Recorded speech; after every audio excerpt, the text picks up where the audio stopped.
अवधूत गीता को फिर से लिखिए। उनका एक बार जो हो गया और इच्छा नहीं, कहीं एक अवधूत गीता को फिर लिखिए। उसकी प्रेरणा हर पुस्तक के साथ मेरे होती रहती थी। सारी पुस्तकों का शुद्धिकरण वही करती है। अक्षरों की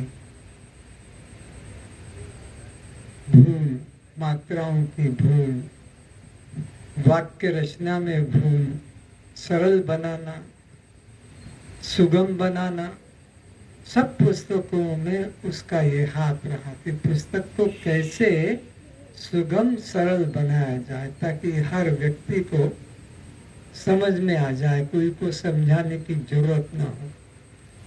तो फोन के ऊपर, लैपटॉप, मोबाइल के द्वारा वो भेजती रहती थी, ये पैराग्राफ को सरल करो, ये वाक्य रचना स्पष्ट नहीं। ऐसे करते करते काम अधूरा रहा।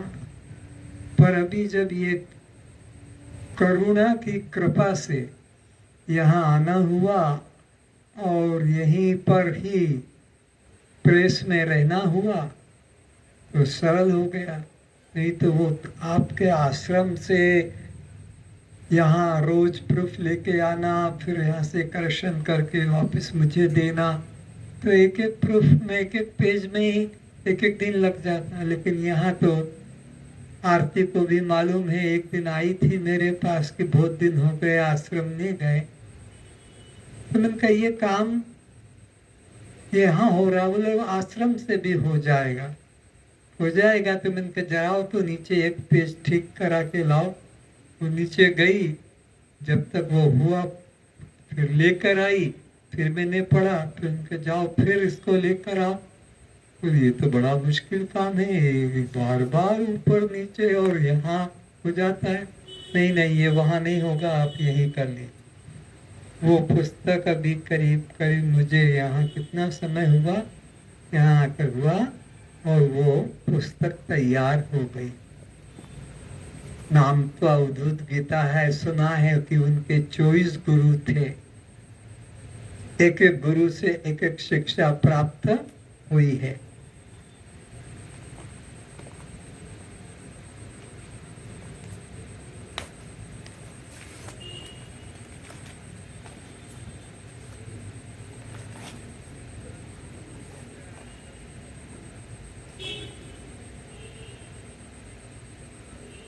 ये पुस्तक है अवधूत गीता।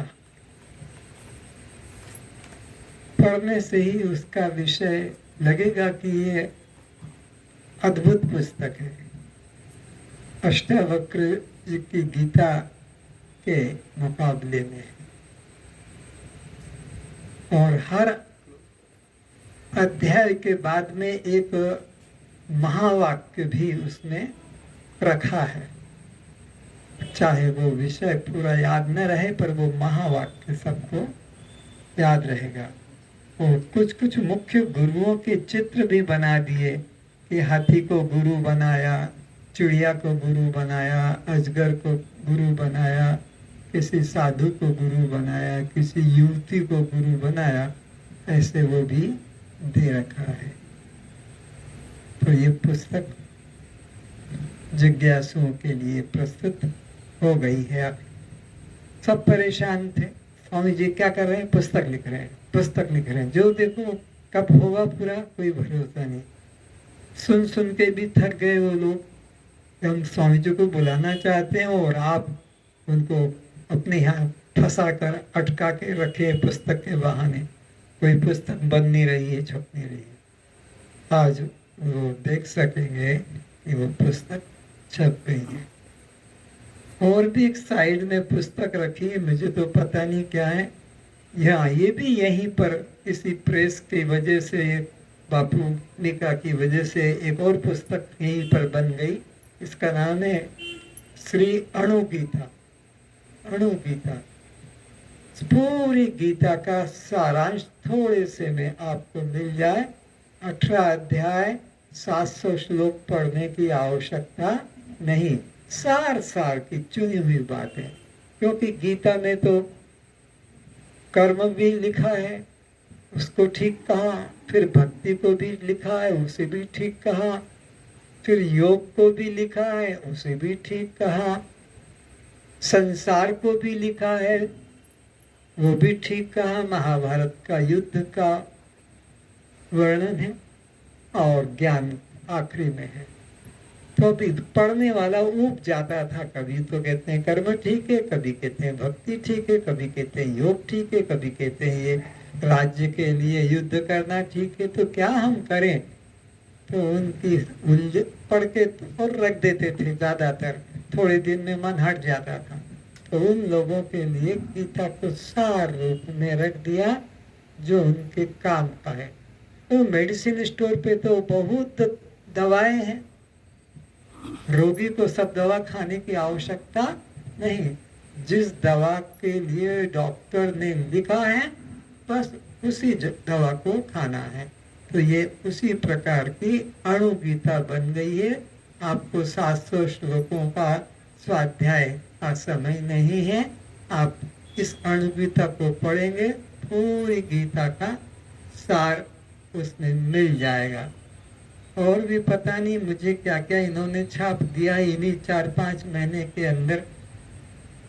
वर्धा में था तब तक भी काम चल रहा था, पर रूप जो है पूर्ण यही हुआ है। और भी क्या नाम पुस्तक है?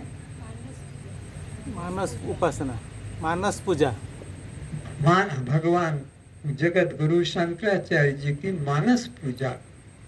क्योंकि लोग जो हैं स्थूल पूजा का तो उपराम हो जाते हैं वेदांत ज्ञान सुनने के बाद में, फिर उन्हें मानस पूजा के माध्यम से वेदांत ज्ञान को सिखाया गया है कि क्या फूल चढ़ाना है, क्या माला चढ़ाना है, क्या दीप जलाना है, क्या क्या क्या एक एक का वर्णन किया है।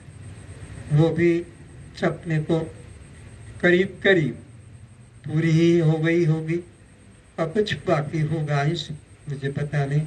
उसके अलावा एक पुस्तक और भी छप रही है, भगवान राम को सीधे उनके गुरु ने वशिष्ठ जी ने जो ज्ञान दिया, उसका नाम भी रखा है योग वासिष्ठ राम गीता। वो भी अब निकलेगी, ये निकलता नहीं है तब तक मुश्किल है, ये घर से निकले यहाँ से तो वो पुस्तक भी फिर पीछे पीछे निकल जाएगी, इंतजार में है। फिर उसके पीछे एक और पुस्तक लगी है, उसका नाम है ले लो रे कोई राम नाम के हीरे मोती, ले लो रे कोई राम नाम के हीरे मोती।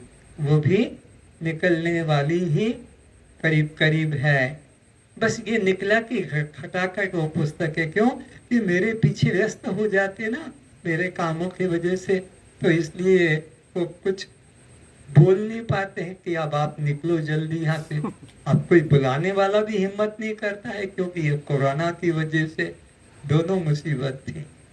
तो कल ही एक सूचना मिली है चौहान साहब एनडीएस वालों की कि आप कोरोना के समय कहीं प्रोग्राम नहीं है तो आप यहीं आ जाइए, हमारे यहाँ हाल भी है और यहीं हम लोगों का उद्धार भी होगा। तो उनको मैंने कहा कि भाई ये प्रोग्राम तो बापू निके ही बनाते हैं, मैं कुछ नहीं जानता, आप उनसे बात कीजिए। तो वो एक पुस्तक उनके पीछे पीछे ये भी छप जाएगी। और एक पुस्तक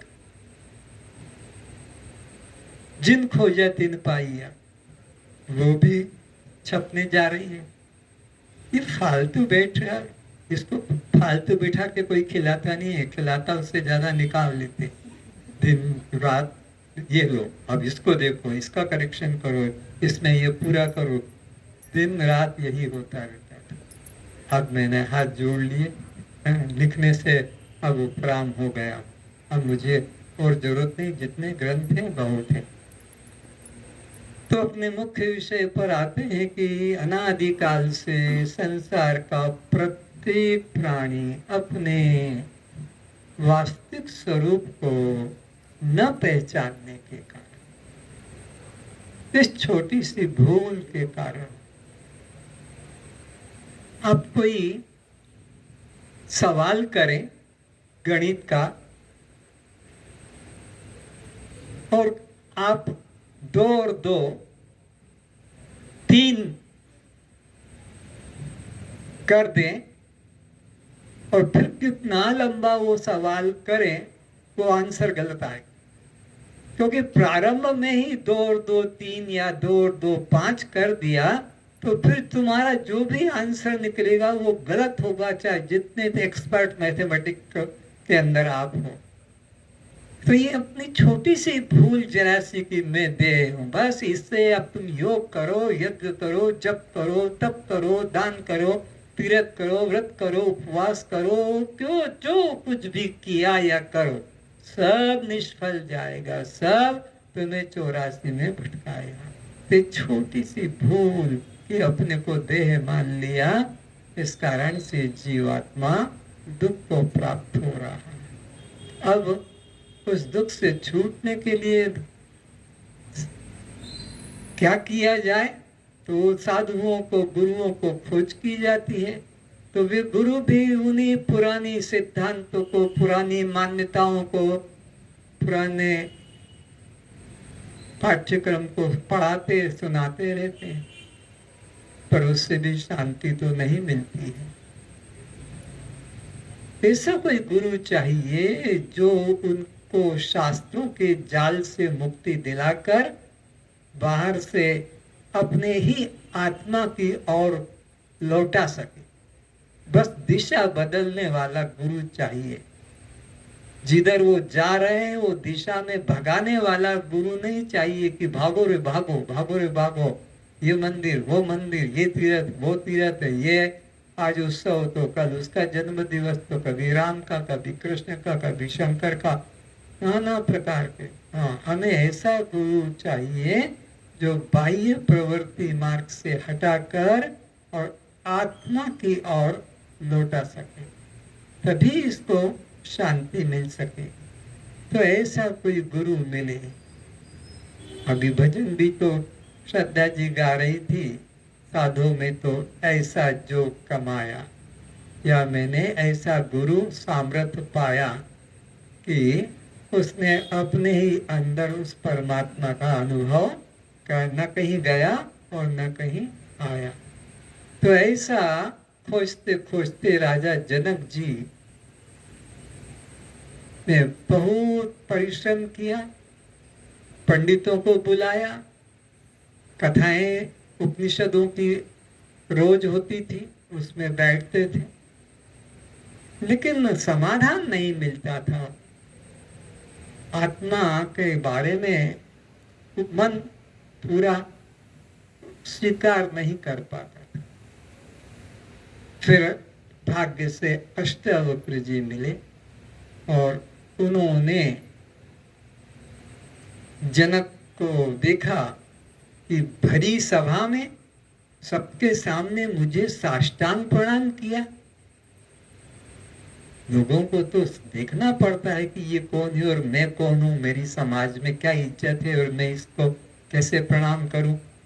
लेकिन जनक ने कोई अपना अहम भाव प्रकट नहीं किया और सरलता से भरी सभा में प्रणाम किया और अपने आसन पर बैठा दिया और फिर नीचे खुद बैठ के हाथ जोड़कर, जैसे यहाँ पर फोटो में दिया है, हाथ जोड़कर प्रार्थना की जा रही है, ऐसे प्रार्थना किया कि हे गुरुदेव, ये ज्ञान की प्राप्ति मैं रोज सुनता हूँ उपनिषदों में, पुराणों में, भागवतों में, महात्माओं से कि ज्ञान के बिना मुक्ति नहीं, ज्ञान के बिना मुक्ति नहीं। पर वो ज्ञान तो वो पंडित लोग की वो कथावाचक बता नहीं पाते थे। तो आप मुझे बताइए कि ज्ञान की प्राप्ति कैसे होती है, ज्ञान का स्वरूप क्या है, ज्ञान का फल क्या है, और ये मनुष्य विराग को कैसे प्राप्त होता है, विराग का साधन क्या है और विराग का फल क्या है। और ये भी बताइए कि यह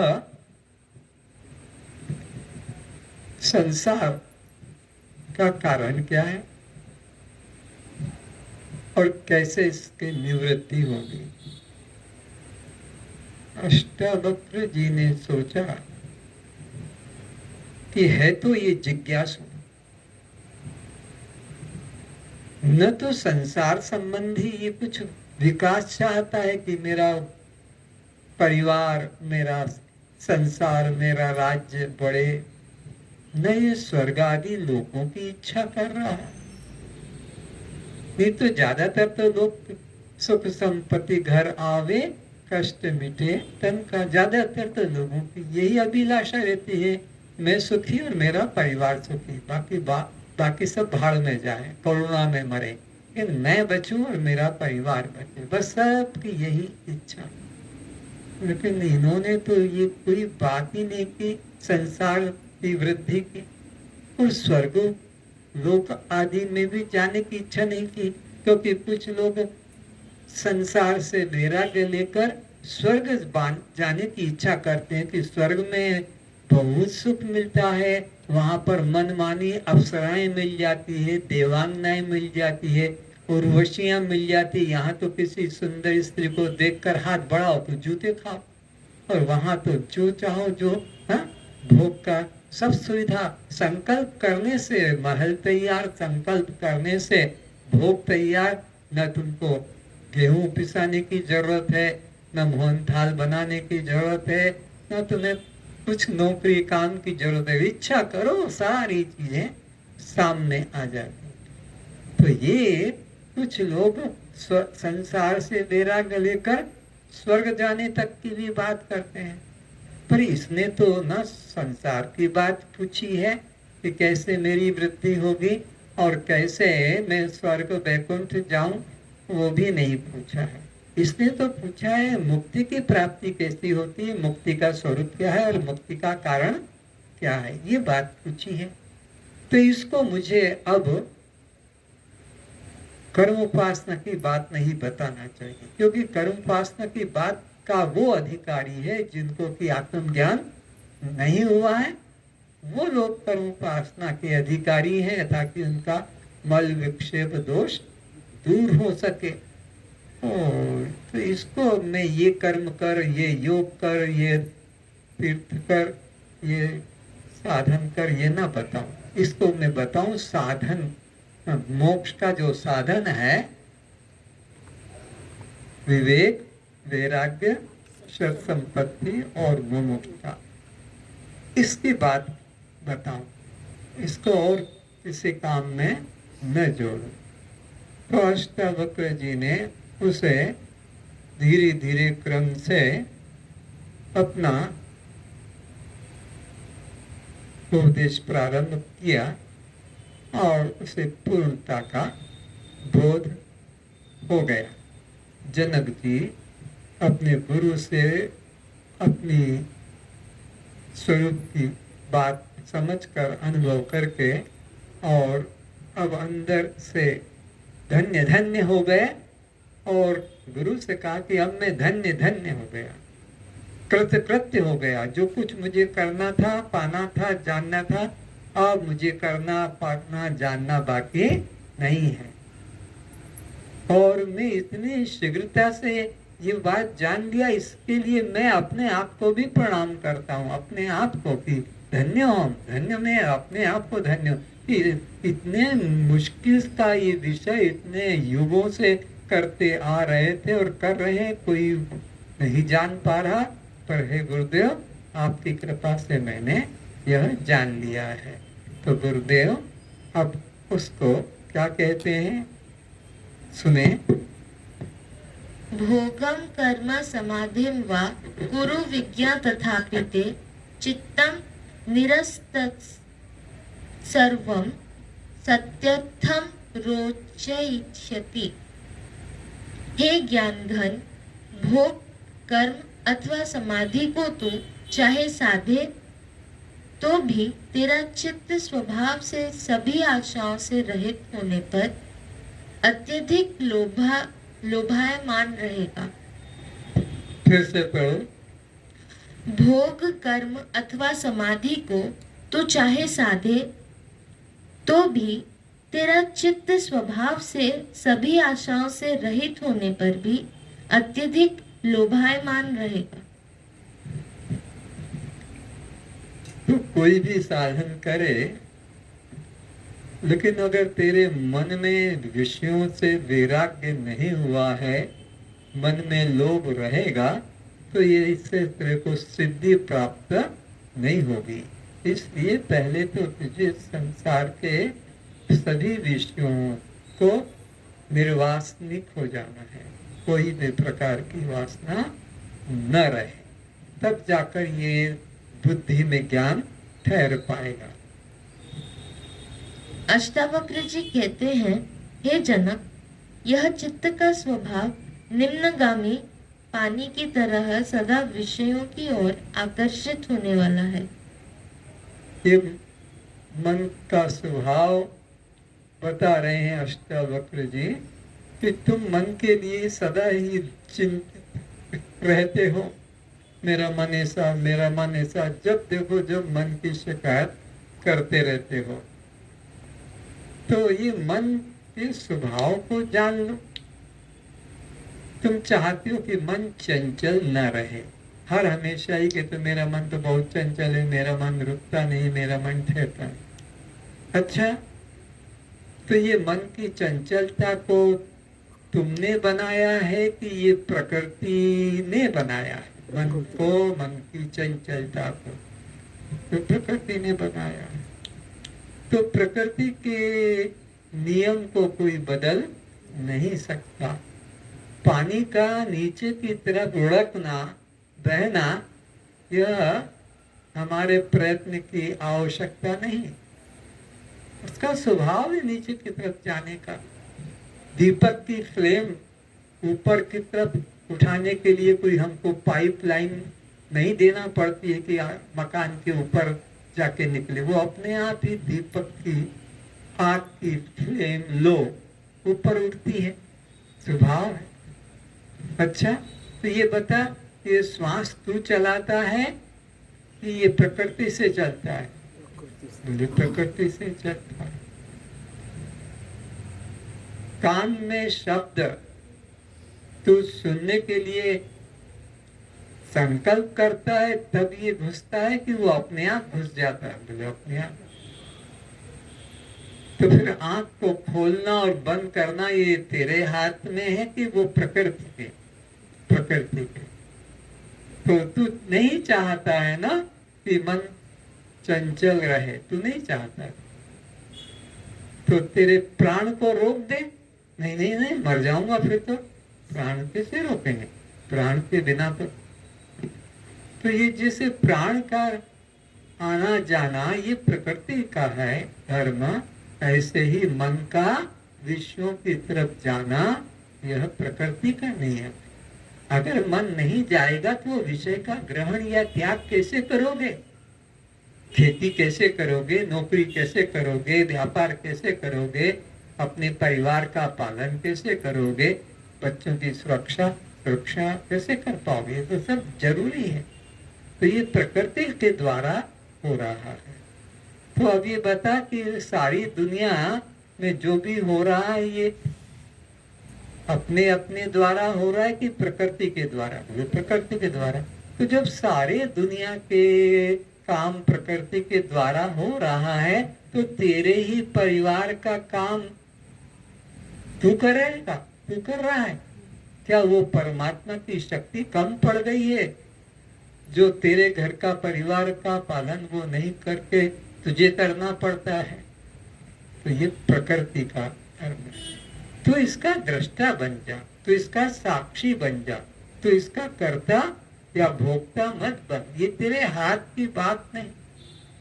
अगर तेरे हाथ की, व्यक्ति के हाथ की बात होती तो ये मृत्यु दरवाजे पे खड़ी रह जाती, क्योंकि तुम श्वास को आने जाने को रोकते नहीं, वो तो चलाते रहोगे तो वो मृत्यु कैसे लेके जाएगी? वो इंतजार कर रही कि कब ये श्वास लेना बंद करे और कब मैं लेके जाऊं। तो ये श्वास हमारे हाथ में होता तो मौत बेचारी खड़ी खड़ी देखती रहती कि अब कब ये रुकेगा और कब ले जाऊं। तो ये हमारे हाथ में नहीं, ना तो हम अंदर रोक सकेंगे उसे, ना हम उसको बाहर रख सकेंगे, वो प्रकृति से हो रहा है। तो तुम बस उसको स्वीकार कर लो कि मैं तो केवल इसका दृष्टा साक्षी हूँ। ये मेरे बस की बात नहीं, मेरे हाथ की बात नहीं, वो उसके परमात्मा ने उसकी प्रकृति बनाई इस प्रकार। अगर वो चंचल न रहेगा तो संसार का कोई काम नहीं होगा।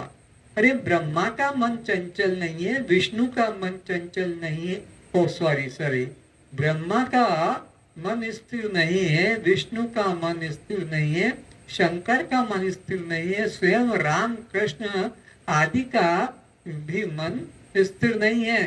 सबका मन कुछ न कुछ मन अगर स्थिर होता तो ये रावण को मारना, लंका को जलाना और सीता को लाने की योजना कौन बनाकर देता?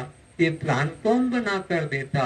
ये महाभारत का इतना बड़ा युद्ध की योजना कृष्ण का अगर प्लान न होता, अर्जुन के अंदर रुचि न होती, तो सब कामों में प्रकृति करती। प्रकृति क्रियमाणानि गुणे कर्माणि सर्वशः, सारे पृथ्वी के संसार के कि तुम्हारे सब कर्म प्रकृति के द्वारा हो रहे हैं।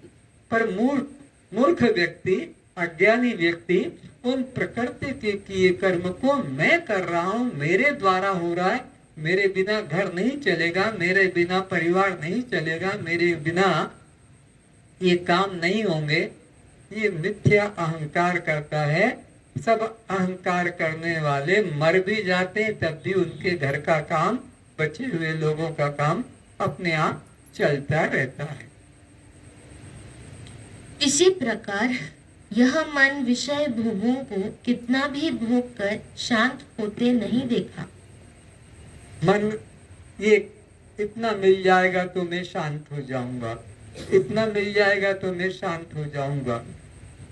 नौकरी करने वाला ये जब नौकरी करता था तो 1 रुपया घर से लेके जाता था, क्योंकि मुझे ये टूटे पैसे अच्छे लगते तो 100 का नोट लाना। तब जब मैं सर्विस में था तो मेरे को 99 रुपए से तनख्वाह मिलती थी, तो मैं 99 मुझे नहीं, मैं अपने से जाकर अकाउंटेंट को देता, 1 रुपया रखो मुझे 100 का नोट दे दो। तो फिर 100 से बढ़ते बढ़ते हुआ कि और बढ़े तो फिर 1000 हो जाए, फिर 1000 से और बढ़े तो मेरे को फिर 10,000 हो जाए। ये बता रहा हूँ कैसे, फिर लाख, फिर बढ़ते बढ़ते तो कितना होता है। एक व्यक्ति को पूरी पृथ्वी का धन कहो, सामग्री कहो, भोग मिल जाए तब भी ये शांत होने वाला नहीं है। ऐसी इसकी वासना है। आग में घी डालो, आग में ईंधन डालो तो और वो प्रज्वलित होगी, रुकेगी नहीं। तो ये वासना को पूरी करने का जो भाव है कि बस मैं ये लड़का हो जाए तो फिर भगवान की तरफ जाऊंगा, लड़की हो की शादी हो जाए तो फिर भगवान की तरफ जाऊंगा, मकान की छत ढल जाए तो फिर मैं सत्संग में जाऊंगा। अभी मैं छत ढल गई है, अरे तेरी छत पता नहीं नींव कहाँ खुद गई है वो पता नहीं चल रहा है, तू छत डालने में लगा है, तेरी नींव तो खोद दी है प्रकृति ने पहले से ही। लेकिन आज भी इस तरह से अपने अंदर प्लान करता है, जो करने योग्य काम है उसमें प्रमाद करता है, और करने योग्य नहीं है उसमें अपना स्फूर्ति दिखाता है। तो संसार के सब भोग मिल जाने से भी कभी ये शांत नहीं होगा। उनकी अनित्यता को समझो कि ये विषय भोगते भोगते भी नष्ट हो रहे हैं। तुम्हारी इंद्रियां भी कमजोर होती जा रही है और तुम्हारे भोग भी कितने दिन रहेंगे। सुबह का बनाया संध्या तक बासी हो जाता है, फिर रात का सुबह तक दुर्गंध आने लगती है। तो विषय खराब न हो तो तुम्हारी इंद्रियां भी कमजोर होती जा रही है। तो यहाँ पर अनित्यम असुखम लोकम इमं प्राप्य भजस्व माम। इसलिए भगवान श्री कृष्ण जी कहते हैं, अर्जुन हे आत्मन, ये संसार दुख से पूर्ण है, सुख से रहित दुख से पूर्ण है। अनित्यम और फिर असुखम, सुख से रहित है तो इनका पीछा छोड़ दे, इसमें कभी तुझे तृप्ति कभी शांति मिलने वाली नहीं है। तो क्या कर, भजस्सु माम, अपने आत्मा का चिंतन कर। आत्मा अखंड है, आत्मा अविनाशी है, आत्मा पूर्ण है, उसमें किसी प्रकार की कमी, तो उसका चिंतन कर। कर्मों से भी मन उपराम नहीं होता, अधिक